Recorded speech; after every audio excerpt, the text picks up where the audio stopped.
we will talk about pharmacodynamics. Previously, we have discussed the introduction of pharmacology. Now, in this lecture, we will discuss about the pharmacodynamics, which is the chapter number 2, and we will follow the mini Gadsden book. So, what is pharmacodynamics? Pharmacodynamics is the action of the drug on the body. So in pharmacology we use two terms for the drug, which is pharmacodynamics and pharmacokinetics. So pharmacodynamics is the effect of the drug on the body and pharmacokinetics is the effect of the body on the drug. ये जो दोनों terms हैं pharmacokinetic and pharmacodynamic, student mostly जो है confuse हो जाते हैं कि इनकी जो है डेफिनेशन क्या है। तो मैं आप लोगों को एक सिंपल तरीका बताता हूं इनको याद करने का। देखिए फार्माकोडायनामिक, डायनामिक का डी क्या शो कर रहा है? डी अब माइंड में रखें drug mean the action of the drug on the body. ठीक हो गया। और इसके अलावा जो फार्माकोकाइनेटिक है वो इसका अपोजिट हो जाएगा, the effect of the body on the drug. बस सिर्फ आपने डायनामिक का डी याद रखना है कि effect of the drug on the body.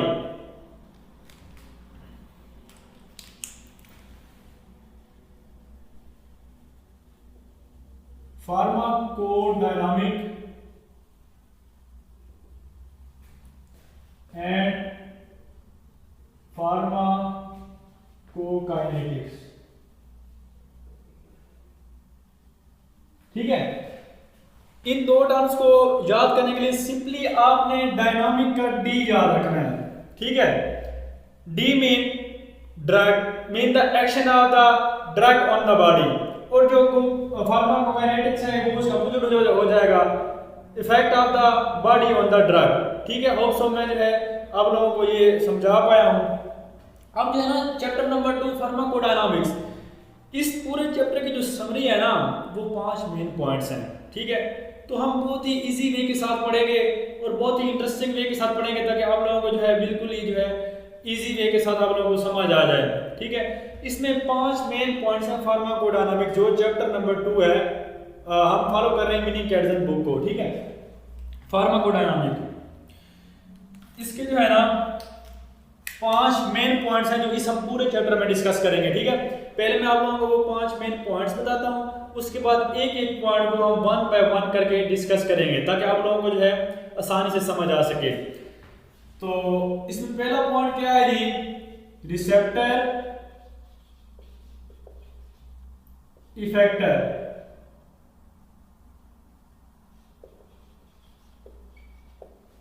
दूसरा पॉइंट क्या है जी? Dose response curve. ठीक हो गया। तीसरा पॉइंट क्या है जी? Agonist, partial agonist, antagonist and inverse agonist. चौथा पॉइंट क्या है जी? चौथा पॉइंट है साइनाइलिक mechanism,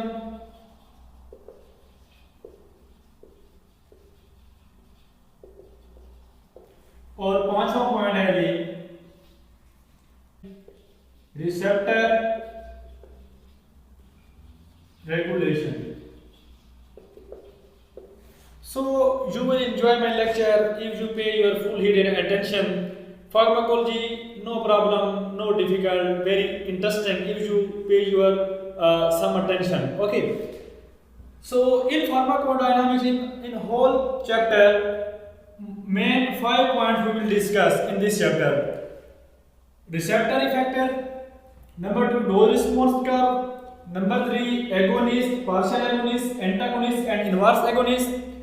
Number 4 cyanolytic mechanism and number 5 receptor regulation.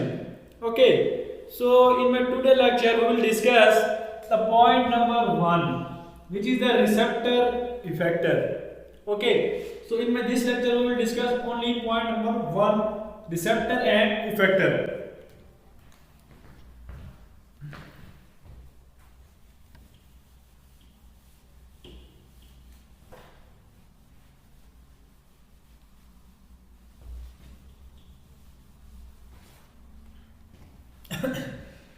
So first of all we will discuss about receptors.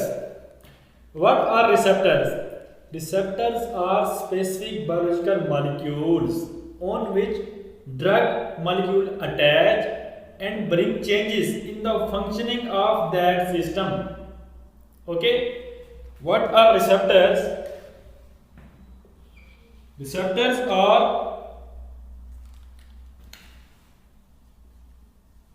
specific molecules on which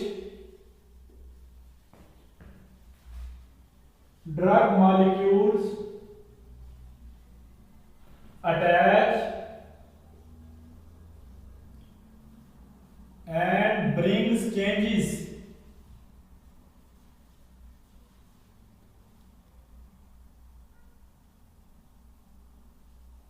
in the functioning of that system. Okay, in functioning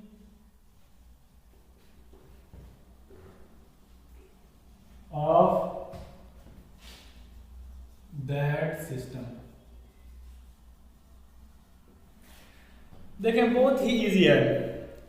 जब हम कोई भी drug लेते हैं, ठीक है, Panadol ले लें, आइब्रोफिन ले लें, एस्पिरिन ले लें, कोई भी ड्रग ले लें सिंपल वे के साथ, तो ज़ाहिर सी बात है जब हम ड्रग लेते हैं तो उसको अपना एक्शन दिखाने के लिए आगे से हमारी बॉडी में स्पेसिफिक मॉलिक्यूल चाहिए जहां पे वो जाके अटैच हो और अपना जो है इफेक्ट काज कर सके।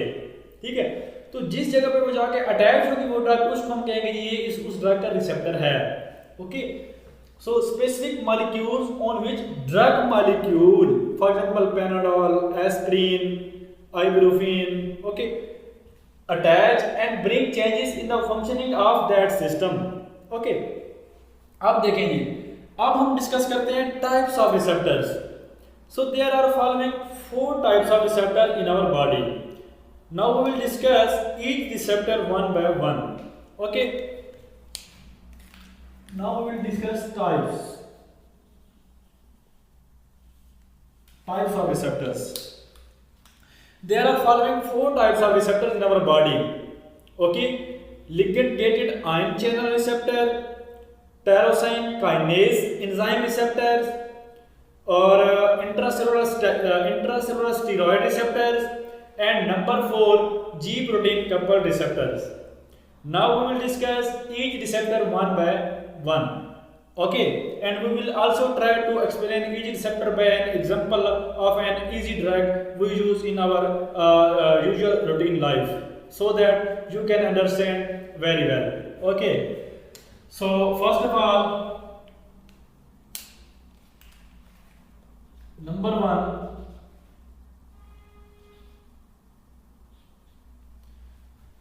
ligand-gated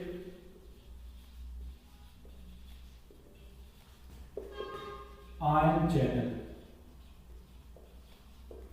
Ligand-gated ion channel receptors.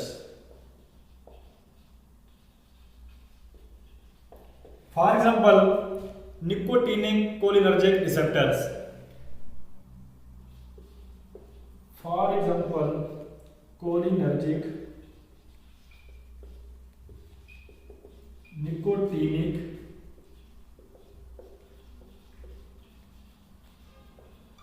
Receptor. अच्छा, यहाँ पे एक और पॉइंट मैं ऐड कर देता हूँ। कोलिनर्जिक निकोटीन रिसेप्टर जो है ना, ये सिर्फ और सिर्फ हमारे सेंट्रल नर्वस सिस्टम या स्पाइनल कॉर्ड में पाए जाएंगे।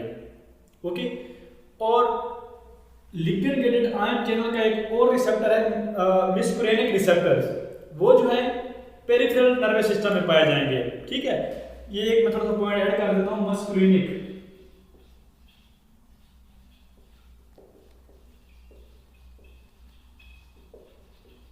देखें, कि कोलिनर्जिक निकोटिनिक रिसेप्टर और मस्कुलिनिक रिसेप्टर्स ये दरअसल दोनों हैं ligand gated ion channel receptors की ही एग्जांपल। लेकिन इनमें डिफरेंस क्या है? Cholinergic nicotinic receptor just central nervous system और स्पाइनल कॉर्ड का हिस्सा है, उसी में ही पाया जाएगा, ठीक है। और जो मस्कुलिनिक रिसेप्टर्स है ना, ये सेंट्रल नर्वस सिस्टम में भी पाया जाएगा और पेरिफेरल नर्वस सिस्टम में भी पाया जाएगा। ये इनका जो है मेन डिफरेंस है। तो इस पॉइंट से आप लोगों ने कंफ्यूज नहीं होना, ठीक है। तो अभी हम जो है मैं आप लोगों को समझाने के लिए फिलहाल कोलिनर्जिक निकोटिनिक रिसेप्टर ले रहा हूं, ठीक है। ओके, अब हम कोई एक आसान सी ड्रग ले लेते हैं ताकि आप लोगों को जो है ना इस रिसेप्टर की आसानी से समझ आ जाए। फॉर एग्जांपल एसिटाइल कोलिन,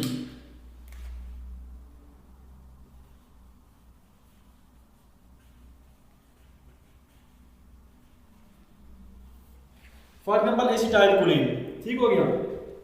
अब देखते हैं जी एसिटाइल कोलिन जो ड्रग है, जो एक न्यूरोट्रांसमीटर है बेसिकली एसिटाइल कोलिन, ठीक है। तो ये जो है किस तरह ligand gated ion channel receptors के ऊपर अटैच होकर अपना एक्शन काज करता है, अपना इफेक्ट दिखाता है, ठीक है। तो इसको हम डिस्कस करते हैं डिटेल के साथ।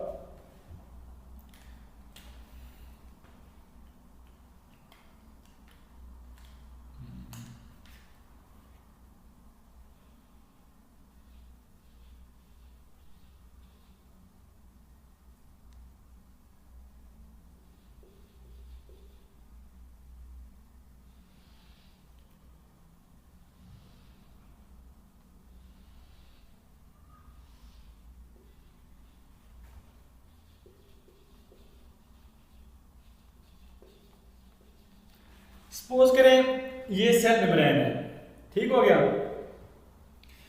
और ये जो है निकोटिनिक कोलिनर्जिक रिसेप्टर है सेल मेम्ब्रेन के ऊपर। जब एसिटाइल कोलिन मॉलिक्यूल के जो एसिटाइल कोलिन है, जब ये आकर इधर रिसेप्टर पे अटैच होगी तो उस वक्त क्या होगा, देखते हैं जी।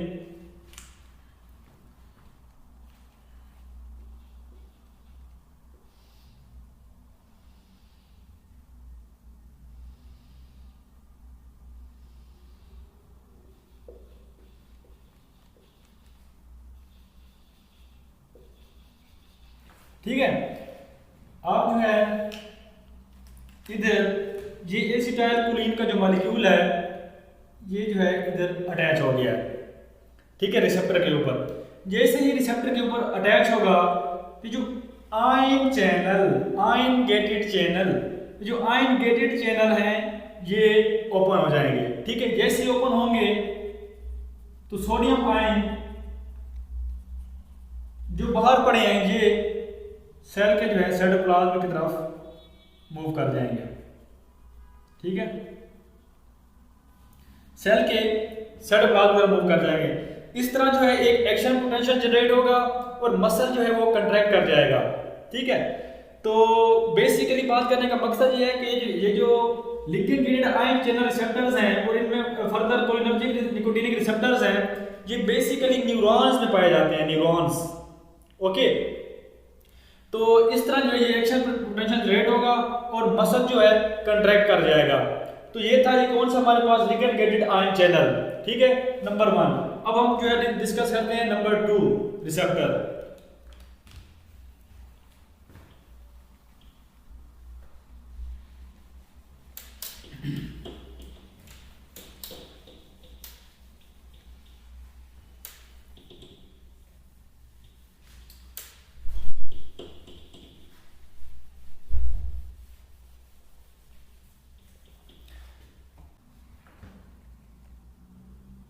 अब डिस्कस करते हैं second type of receptor which is tyrosine kinase receptors. Tyrosine kinase,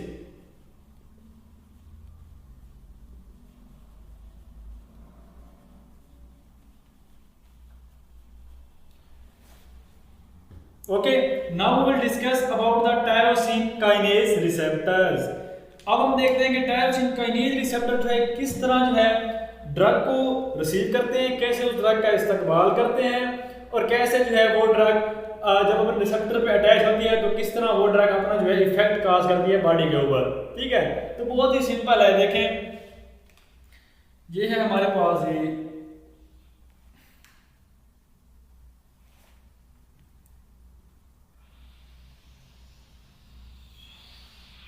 ये हमारे पास है जी सेल। ठीक है, तो इस सेल में ये हमारे पास पड़ा है जी, एक मिनट,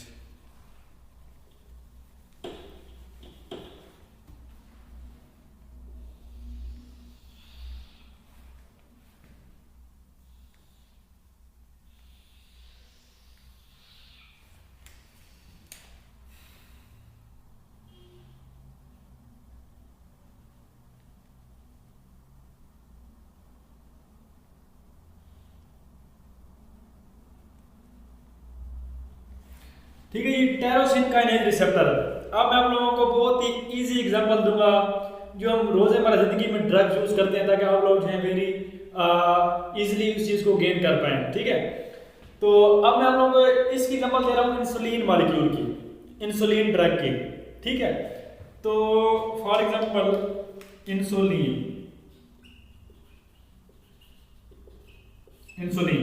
ये है जी हमारे पास इंसुलिन मॉलिक्यूल्स। ये जानबूझ के मैंने जो है ना एक खत बना दिया, मैसेज बना दिया ताकि आप लोग जो है ना एंजॉय कर सकें लेक्चर को। अच्छा देखें, जो टायरोसिन काइनेज रिसेप्टर्स है ना, दरअसल ये टायरोसिन एक अमाइनो एसिड्स है। ठीक है, ये दरअसल ये एक पॉलीपेप्टाइड चेन है, ये एक पॉलीपेप्टाइड चेन है, और इस पॉलीपेप्टाइड चेन में कहीं कहीं पे टायरोसिन जो है ना वो अमाइनो एसिड जो है पाया जाएगा। ठीक है, इस पॉलीपेप्टाइड में कहीं कहीं पे। ठीक है, तो देखें जब ये इंसुलिन मॉलिक्यूल यहाँ पे बाइंड करेगा तो तब क्या होगा। ठीक है, ये एक मोनोमर है। जब तक इंसुलिन मॉलिक्यूल इनके ऊपर अटैच नहीं होगा तब तक ये रिसेप्टर मोनोमर की सूरत में सेल मेम्ब्रेन के अंदर प्रेजेंट होगा। ठीक है, जब ये मॉलिक्यूल जो है इंसुलिन मॉलिक्यूल अपने रिसेप्टर के ऊपर अटैच होगा तो उसके बाद क्या होगा जी, आइए जी देखते हैं जरा।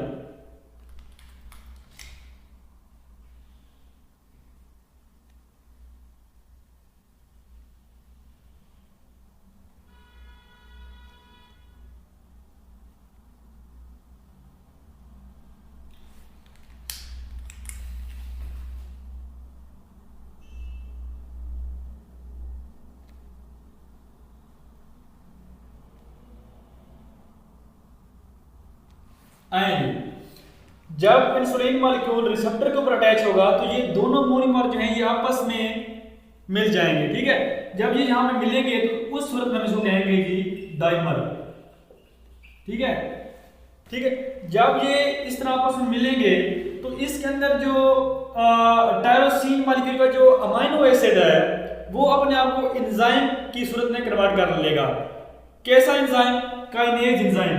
काइनेज एंजाइम में क्या फंक्शन है कि ये जो है फास्फोराइलेशन करवाता है। ठीक है, फास्फेट मॉलिक्यूल को जो है ऐड करवाता है। जब इंसुलिन मॉलिक्यूल रिसेप्टर के ऊपर अटैच होगा तो ये जो टायरोसिन का जो अमीनो एसिड था वो काइनेज का रोल प्ले करेगा।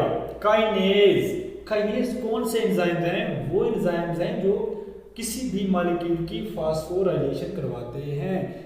It means they will add the phosphate molecule on that protein. okay, अब जो है यहाँ पे जो साइटोप्लाज्म है उसके अंदर जो ATP है वो ADP में कन्वर्ट होगा और जो एक फास्फेट मॉलिक्यूल है वो यहाँ जाके अटैच हो जाएगा।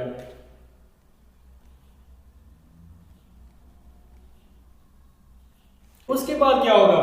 उसके बाद साइटोप्लाज्म में एक प्रोटीन मौजूद होगी जिसको हम नाम देते हैं IRS, insulin receptor substrate. Insulin receptor substrate. अब इसका एक बहुत ही इंपॉर्टेंट रोल है जो ये फाइनल टच दे रही है इस मैकेनिज्म को। ये इंसुलिन रिसेप्टर सबस्ट्रेट जो है इस फास्फेट के साथ अटैच होगा। जैसे ही इसके साथ अटैच होगा तो ये जो इंसुलिन रिसेप्टर सबस्ट्रेट है ये एक्टिवेट हो जाएगा। अब इसको हम कहेंगे एक्टिवेटेड प्रोटीन।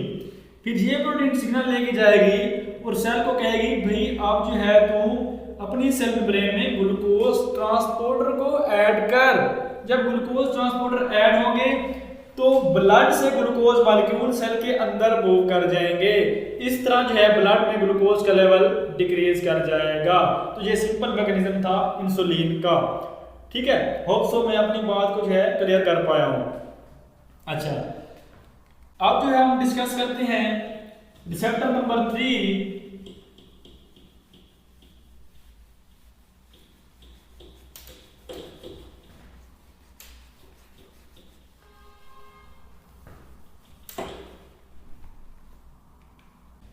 अब जो है हम डिस्कस करते हैं तीसरा receptor.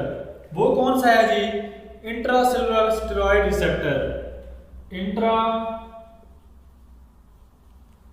Cellular steroid receptor. Okay, ये कौन सा रिसेप्टर है जी? Steroid receptor. कौन सा? इंट्रासेलुलर, जो सेल के साइटोप्लाज्म में पाया जाएगा। ठीक है, इस यहां से तो ये बात क्लियर हो रही है। अच्छा, आप देखें जी,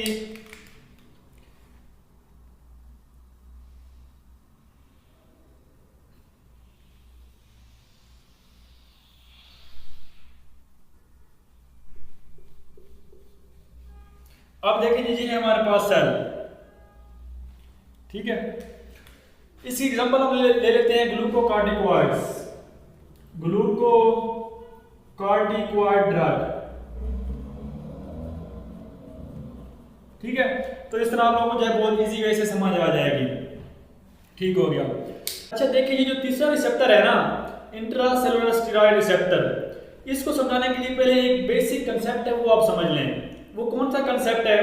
जब भी हमारी बॉडी में कहीं कट लगता है, कहीं बर्न होता है, कहीं इन्फ्लेमेशन होती है या कहीं पेन होता है, तो उसके नतीजे में उस जगह पे क्या प्रोड्यूस होता है जी? न्यूक्लियर फैक्टर Kb प्रोड्यूस होता है। और वो न्यूक्लियर फैक्टर Kb क्या करता है?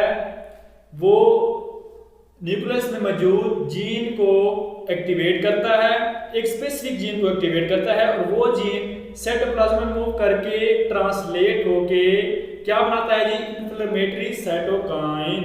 वो इन्फ्लेमेटरी साइटोकाइन क्या करते हैं? वो उस इन्फ्लेमेशन को और इंक्रीज कर देते हैं। क्या जी? एक करेला दूसरा नीम चढ़ा। ठीक है, अब देखते हैं कि इसका मैकेनिज्म ऑफ एक्शन क्या है ड्रग का। अब मैं आप लोगों को डायग्राम के थ्रू समझाता हूं, आप लोगों को ज्यादा क्लियर होगा। ये देखेंगे,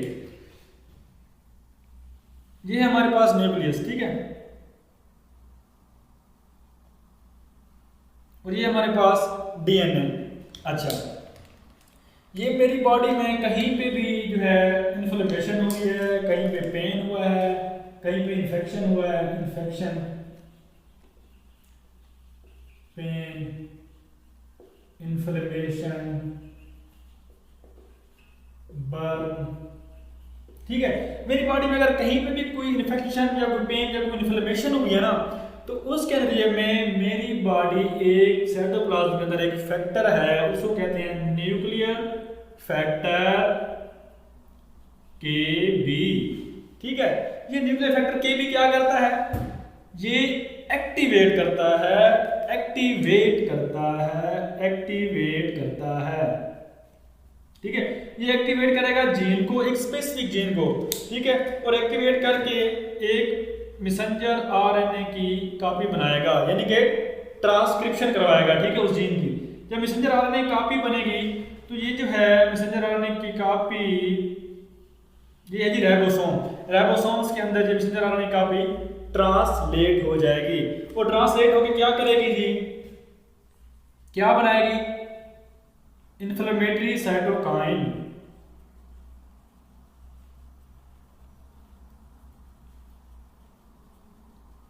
ये इन्फ्लेमेटरी साइटोकाइन क्या करेंगे? ये मजीद इन्फ्लेमेशन को बढ़ा देंगे। एक करेला दूसरा नीम चढ़ा। एक तरह की भी मुझे एक एग्जांपल याद आ रही है, बस मैं इधर वो देना नहीं चाह रहा। तो ठीक है, अब देखें, ये जो ग्लूकोकार्टिकॉइड्स है ना, ये क्या करेगा? अच्छा, अब इसका मैकेनिज्म आप लोगों को मैं बताता हूं।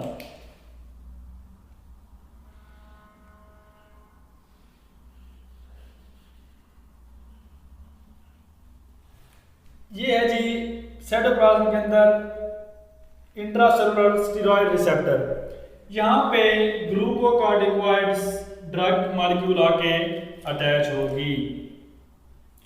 जैसे ही ग्लूकोकार्टिकॉइड ड्रग मॉलिक्यूल अटैच होगी, ये न्यूक्लियर फैक्टर आरएबी को जाके इनएक्टिवेट कर देगी।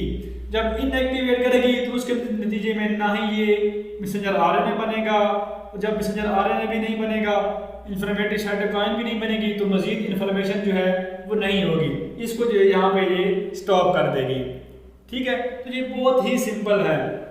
ग्लूकोकार्टिकॉइड रिसेप्टर पे अटैच होगी, ये रिसेप्टर क्या करेगा, सिंपली न्यूक्लियर फैक्टर के बी को इनएक्टिवेट कर देगा। बस इसका अगला काम सारा फिनिश। ठीक हो गया जी। ये तो हो गया हमारे पास कौन सा जी, इंट्रासेलुलर स्टेरॉयड रिसेप्टर्स। ठीक है, अब आप डिस्कस करते हैं number 4 which is ji protein coupled receptors.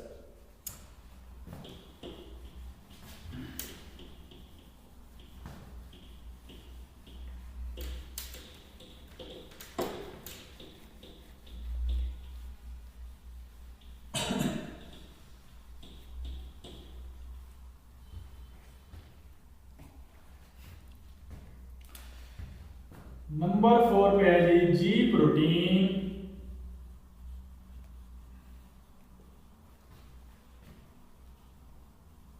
Coupled receptors. ठीक हो गया जी। कौन से हैं जी प्रोटीन कपल्ड रिसेप्टर्स।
ये हमारे पास जी प्रोटीन कपल्ड रिसेप्टर है।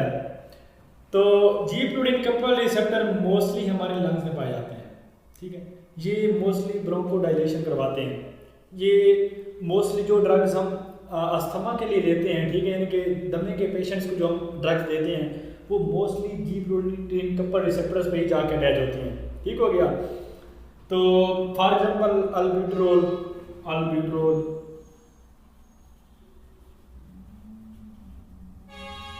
ठीक है, सपोज अल्बिट्रोल। अब जैसे ही अल्बिट्रोल यहाँ पे रिसेप्टर पे जाके अटैच होगी, रिसेप्टर पे जाके जब अटैच होगी अल्बिट्रोल, तो ये क्या कराएगी, ये इस जीडीपी और एक अल्फा मॉलिक्यूल को हाइड्रोलाइज करके किस में कन्वर्ट कर देगी, जीटीपी में, एक्टिवेटेड जीटीपी में कन्वर्ट कर देगी। ठीक है, when albuterol drug molecule attach on the G protein coupled receptor, then it will activate and hydrolyze alpha GDP into alpha GTP, then alpha GTP will activate AC. What is AC? AC is adenylyl cyclase enzyme. Okay, then it will activate AC, adenylyl cyclase. Okay, then it will activate adenylyl cyclase enzyme. अब adenylyl cyclase क्या करेगा, ये further जो है ATP को convert कर देगा CAMP में। ओके, किस में कन्वर्ट कर देगा? CAMP। और CAMP क्या करेगी? ये PKA को एक्टिवेट कर देगा। What is PKA? PKA is protein kinase. Protein kinase. Okay, अब सबसे पहले हम प्रोटीन काइनेज का फंक्शन डिस्कस करते हैं, ताकि आप लोगों को जो है अल्बिट्रोल जो ड्रग मॉलिक्यूल है उसकी जो है आसानी से उसके मैकेनिज्म की आप लोगों को समझ आ सके। ठीक है, अब PKA क्या करेगा? PKA इनएक्टिवेट कर देगा किस चीज को? मायोसिन की लाइट चेन को।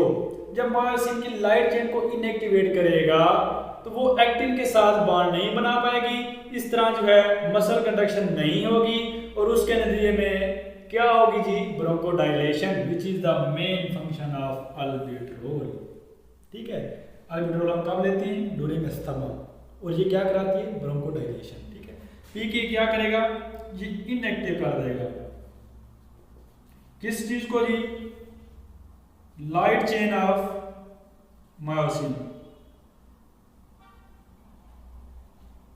Myosin light chain, MLC। Myosin की लाइट चेन को जो है इनएक्टिवेट कर देगा। जब इनएक्टिवेट करेगा मायोसिन को, तो मायोसिन जो है वो एक्टिन के साथ बॉन्ड नहीं बना पाएगी, उसके नतीजे में मसल कंट्रैक्शन नहीं होगी। जब मसल कंट्रैक्शन नहीं होगी तो क्या होगा जी? ब्रोंकोडाइलेशन हो जाएगी।